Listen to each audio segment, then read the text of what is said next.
I did my background research project on Nature by Ralph Waldo Emerson. Nature by Emerson is an essay about nature and how we take it for granted and how nature is within us. He went to Europe shortly after his wife died, where he kind of had what I would describe as like a self-crisis. He already didn't like the formalities of the religion, but I think this was really his breaking point, and he turned to nature. One of the more famous quotes, or just a good way to describe the overall meaning of his essay, is, "If the stars should appear in one night in 1,000 years, how would men believe and adore, and preserve for many generations the remembrance of the city of God which had been shown? But every night come out these envoys of beauty, and light the universe with their admonishing smile." Another way that this had been shown to me, because I watched a YouTube video, it said that we see the sun all the time, but we take it for granted. But if the sun was something that we only saw once every 10 years, once every 12 years, it's something we would treasure and something we wouldn't take for granted. But as of right now, we see the sun every day, and it's not a big deal. We don't think about it. It was kind of bringing a realization to nature and realize that a lot of things that we take for granted need to be looked at more often. A little bit about Ralph Emerson. He was born on May 25th of 1803 in Boston, Massachusetts. He was the son of a preacher, but along with that, the rest of his family, aunts, uncles, grandpa, were also religious, preachers, that sort of thing. And it should be noted that he was influenced by his aunt, Mary Emerson. She influenced him with the ideas that nature and literature are part of religion, and a big part of religion. His dad died in 1811, and that's whenever his mom decided to send him to Harvard in 1817. He went to Harvard to be a preacher in 1825, but he, like I said before, he didn't like the formalities of religion. And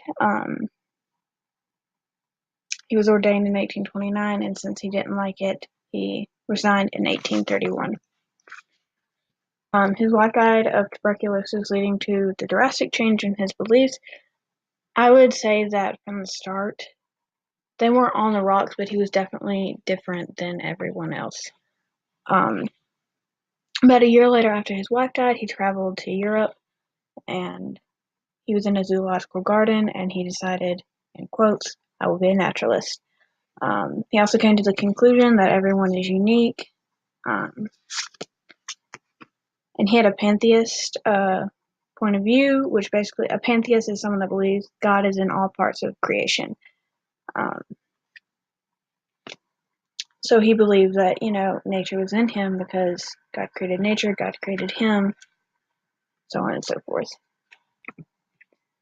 Key ideas in this time were, one, pantheist, which I just went over, and also romanticism and transcendentalism.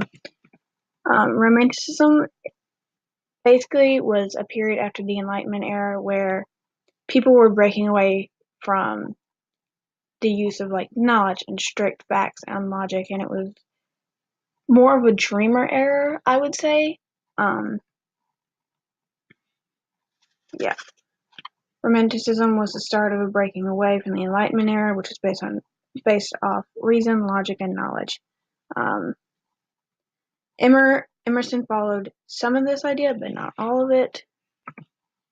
And then next we have transcendentalism, and it should be noted that Emerson believed in self-reliance. He thought that society told you who you were and who you were supposed to be, and he thought that you should break away from it and do what you want. It was basically like an extreme form of individualism.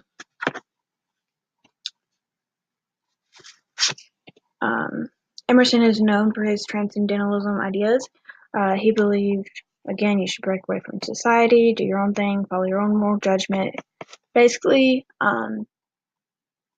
just break away. Don't do what society tells you to be. And the definition I have here is transcendentalism is an American literary political and philosophical movement in the early 19th century, centered around Ralph Waldo Emerson. Stimulated by English and German Romanticism, the Transcendentalists operated with the sense that a new era was at hand. They were critics of their own contemporary society for its unthinking conformity, and urged that each person find in Emerson's words an original relation to the universe. Everything that I read basically said it all had Emerson in it. Basically, he's kind of the start of this. He's the foundation. Some of the social things that were going on, everything that I looked up kind of pointed towards gender roles and how gender roles were changing. Women no longer made a product at home. So thanks to the Industrial Revolution, we started making things in factory as far as like textiles and whatnot. And so men did that work because this time women in most cases could not pursue a meaningful job. They couldn't get a job in the factories. And so it brought this new idea to women at home, which was always a thing, but it started to change a little bit more. It seemed that the household seemed to be a little bit nicer towards women. It was more of a comforting place. It was women were there to nurture, to clean, to cook, which is your traditional home as most people see it. And also you see, I guess you could say, the presence or the change in the meaning of love. Before, women were just kind of seen as property. It wasn't a very loving thing. But now you start to see, of course, part of that is just romanticism, but you start to see like guys writing about how they love women and all sorts of stuff like that. You just see like a more loving attitude towards the home. Some stuff that I have here is women's work went from being in the home to being in factories thanks to the Industrial Revolution. Men started doing women's work, allowing women to stay home and cook, clean, and nurture men and children. Women still couldn't vote or acquire meaningful jobs. Some historical things that were going on at this point was the Civil War. The Civil War is a war between the southern and the northern states about slavery, and it lasted 4 years. It was between 1861 and 1865. Basically what happened is the northerners were developing, they were expanding, and the southern colonies were still working with plantations, were still using slavery. And so basically it was kind of a disagreement between using slavery and also the economic side of things, between having plantations and economics and having textile and that sort of thing. Also at this time, the Industrial Revolution was happening towards the early 19th century. The American textile industry begins to grow. Several large-scale textile mills were established in the region during the late 18th and early 19th century, which quickly led to the widespread industrialization in the region. A lot of this did happen in Massachusetts, but I like to focus on that just because that's where Emerson was from.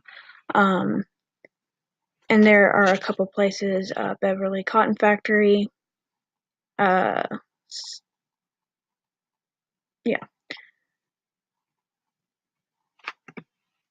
The last thing that I noted that was going on at this time was the Second Great Awakening. This was a time whenever people were sort of changing religions or a different section of religion. At this time, you start to see Evangelical, Methodism, and Baptist. They used large meetings. That's kind of what they're known for at this time, for large numbers of people trying to convert them in this crazy way. Yeah. And I have here in part because religion was separated from the control of political leaders, a series of religious rivals swept the United States from 1790s into the 1830s. The spiritual resurgence fundamentally altered the character of the American religion. At the start of the Revolution, the largest denominations were Congregationalists, Anglicans, and Quakers. I also have this link for video. You can watch about 2 minutes of it. And then here are my sources.